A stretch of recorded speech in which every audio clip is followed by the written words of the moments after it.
What is up, guys? This is Random Money with your Fantasy LCS Week 5 predictions. In this video, I'm going to be going over all of the games from NA and EU in Week 5. I will also be discussing some of the results from Week 4. So if you don't want any results spoiled from Week 4, just stop this video, watch the games you haven't seen from Week 4, and then just come back to it later. I am also on vacation, so right now I'm using my laptop to do this video. So you might see a slightly worse audio and visual quality, but I did promise that I would do these videos every week. And even though I'm on vacation, I'm still going to do these videos, even if it has to be on my laptop. So yeah, hopefully it's not too bad.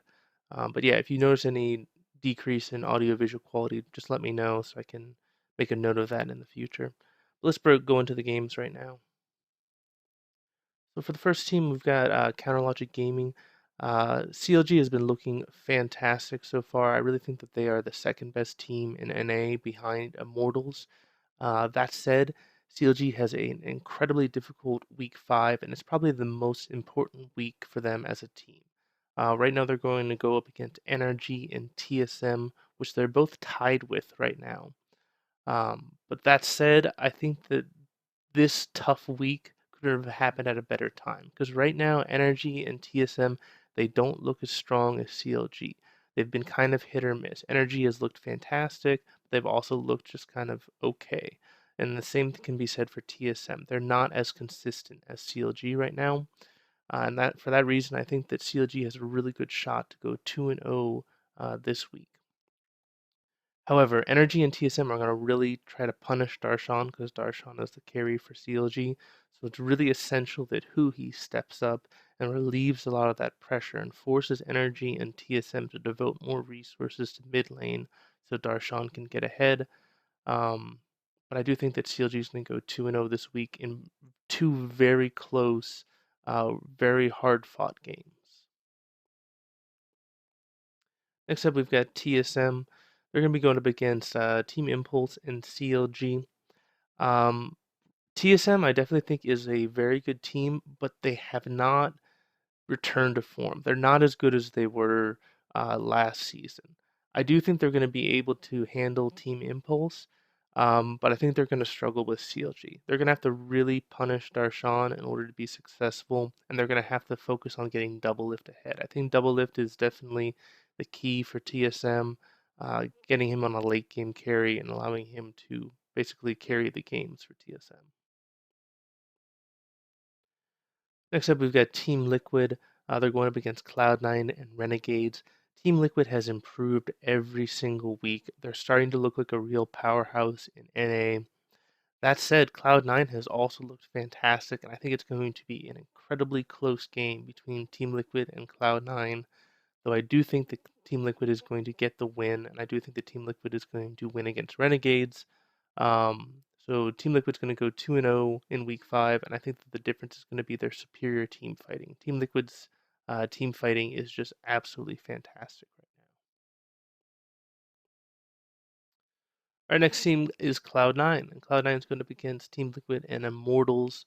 Um, they've got a really hard week because Team Liquid is coming online. They're on fire right now. Immortals is obviously the best team in NA. The only way that I think that Cloud9 is going to get a win is with some miracle shot calling from High. High is definitely the backbone of this team, and they're going to need to rely on his shot calling in order to get a victory. Our next team up is Immortals.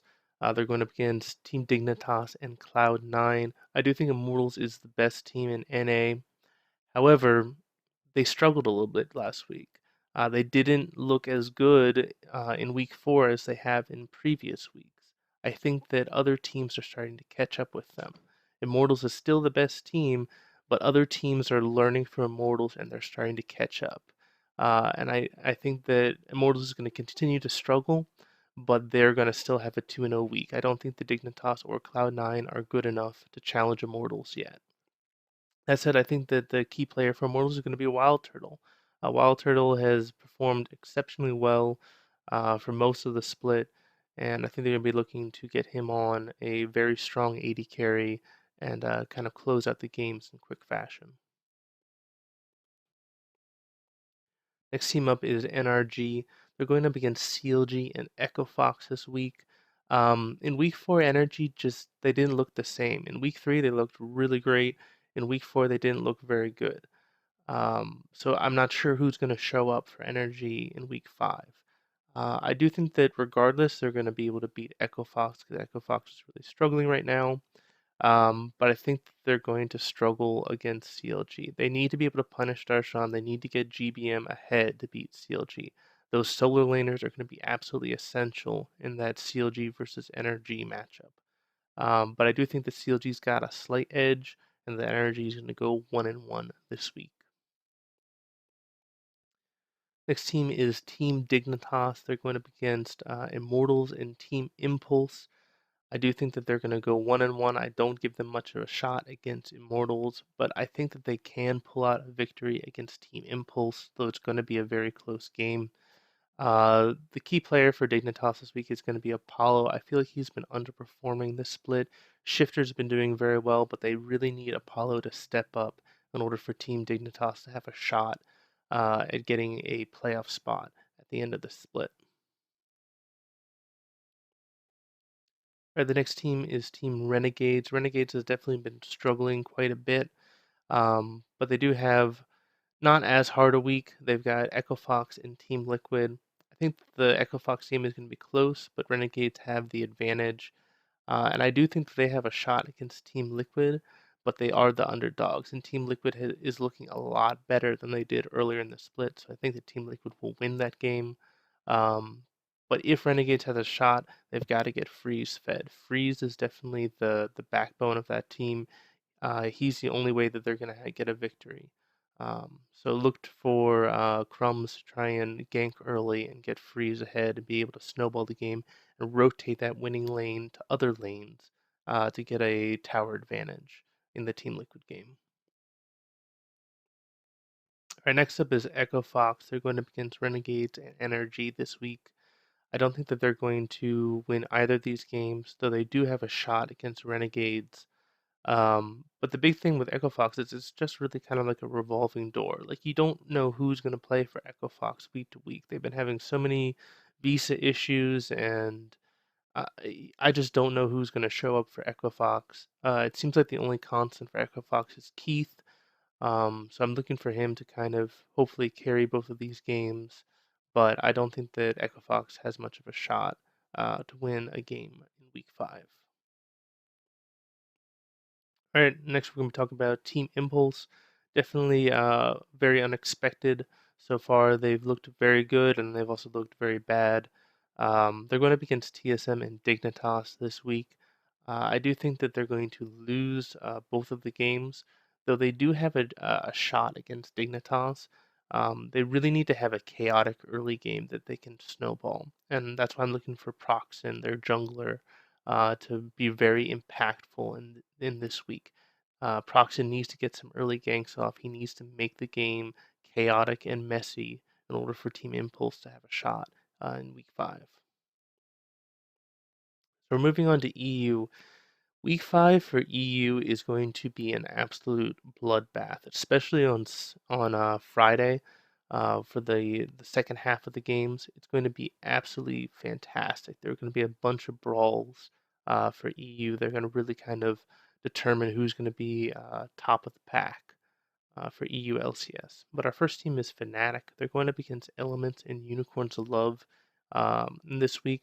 I do think that Fnatic should be able to handle Elements pretty easily, but the Unicorn to Love game is going to be extremely close. And right now, I feel like Unicorn to Love is a more consistent team than Fnatic, so I'm giving Unicorn to Love a slight edge over Fnatic, but it's going to be a really close game. Fnatic definitely could win it. I just think that there is a slightly better chance that Unicorn to Love is going to pull it out. Next up is Origin. They're going to be against Splice and Vitality. I think that Origin's not going to have a lot of issues with Splice. I think that they're definitely, a much better team than Splice is. But the Vitality match is going to be very close, and Vitality has looked more consistent than Origin. Origin's been making a lot of mistakes. They've looked great at times, but they've also made a lot of mistakes that have cost them the game. So for that reason, I give Vitality a slight edge in that matchup. Though if Origin plays up to their potential, if they play the way that they know that they can play, they should be able to beat Vitality. However, I do think that they're going to make mistakes, and Vitality is going to punish them for that. Okay, next up is H2K. I do think that H2K is the best team in EU. They do have a really hard week. They're going up against Unicorns of Love and G2. Um, but I think that they're going to be able to win two hard fought games. I think they're just too crisp, too clean. I think the G2 game is going to be absolutely phenomenal, but G2 really relies on people making mistakes in order to get the victory. And I think that H2K is just going to be too clean. They're not going to make those mistakes that G2 relies on to snowball the game. All right, next up is Unicorn to Love. They're going up against H2K and Fnatic this week. I give H2K a slight edge against Unicorn to Love, but I give Unicorn to Love a slight edge against Fnatic. I think that Unicorn to Love will go 1-1, and I think that Fox is going to be essential. He's really started stepping up over the past week or two, and I'm looking for him to have a very good week. But yeah, I think that Unicorn to Love will go 1-1. All right, G2 definitely the team that nobody expected to be tied for first place right now, but they're doing absolutely fantastic. Going up against Vitality and H2K this week. I think that G2 will beat Vitality off of one or two key mistakes like they have in the past with other teams. However, H2K is not going to make those mistakes that G2 can exploit, and I think that H2K is going to get an early game advantage that they're going to use to snowball the mid and the late game. So I think G2 is going to go 1-1, but both of those games are going to be incredibly close. It's going to be awesome to watch both of those games. All right. Next up is Team Vitality. They're going up against G2 and Origin. The G2 game is going to be close, but G2 definitely has the edge. They've definitely shown that they can punish people who make mistakes. And Vitality has not been clean in all of their games. They have made mistakes in the past. I think G2 is going to punish them for that. However, Origin's been more inconsistent than Vitality has been. Vitality, even though they've made a few mistakes, they've been more consistent week to week. I think that they're going to use that consistency to get a slight edge over Origin, and I definitely think that they are the favored team against Origin this week. Okay, next up is Elements. They're going against Fnatic and Rockhat. I don't give them much of a shot against Fnatic. Elements has really struggled when they go up against the top tier teams. But Elements has shown that they can beat like the bottom half teams pretty convincingly. So I think the Elements is going to beat Rockhat. They're going to lose to Fnatic. Next, we talk about Rockhat. They're going up against Giants and Elements. I do favor them over Giants. I feel like Giants is just in complete free fall right now. But I think they're going to lose a close game to Elements and go 1-1 this week. All right, next team we've got is Splice. They're going up against Origin and Giants. I think that Origin's going to beat them fairly easily, but Splice definitely can beat Giants, and they need to beat Giants in order to kind of stay relevant in EU. Sencox has been playing really well, and I'm looking for him to have a really great week in order to give Splice a chance to go 1-1 this week. And the last team we're going to talk about is Giants. They're not looking any better. They're not making the adjustments that they need week to week. And I think they're going to go 0-2 yet again this week. They've got a pretty easy week with Rockhat and Splice. So if they make the right adjustments, they could win both of those games. However, they haven't really shown me that they are making the right changes week to week in order to actually improve and actually keep up with the rest of the EU teams. So I do think they're going to go 0-2. I still think that Pepe is essential for Giants. He's really the carry, and he needs to have two really good games if Giants is going to have a shot. So for my conclusions for both NA and EU, In NA, I think that the teams are going to go 2-0 in week 5. We're going to be Immortals, Team Liquid, and CLG. I think that NRG, TSM, Renegades, and Dignitas will go 1-1. And I think that Impulse, Cloud9, and Echo Fox will go 0-2 this week. The key games that are really going to impact the entire NA LCS are going to be CLG versus NRG, CLG versus TSM, Renegades versus Echo Fox, and Team Impulse versus Team Dignitas. On EU, I think there's only going to be one team that's going to go 2-0 this week. That's going to be H2K. I've got pretty much every single team going 1-1 this week in EU. That said, the the EU games are so close. There could be a lot of teams to go 2-0 this week, but I think that there's a higher probability that more teams are going to go 1-1 this week. The only team that I think that is going to go 0-2 this week is going to be Giants. But the key games for EU are going to be H2K versus Unicorn to Love, H2K versus G2, Origin versus Vitality, Fnatic versus Unicorn to Love, and Rockcat versus Elements. So those are games I'm looking at to really shake up the EU LCS. So let me know what you guys thought of this video. If you like the video, please give it a thumbs up. If you like the content on the channel, please subscribe. If you agree with my decisions or you disagree with some of my picks, please let me know by leaving a comment. I'm always looking to have a discussion with people and give people advice on their fantasy LCS rosters. But I hope you guys have a great day. This is Random signing off.